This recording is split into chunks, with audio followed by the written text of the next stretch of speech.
As we go back now to the vault after Kyla Ross's 10, here comes Pauline Tratz, the German national champion on this event. I believe she's going to do it full. She trains a 1.5. Great height, distance from the table. A little bit of a pipe down.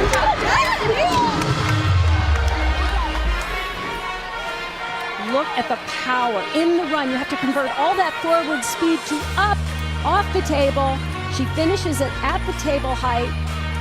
Just the hop back on the landing.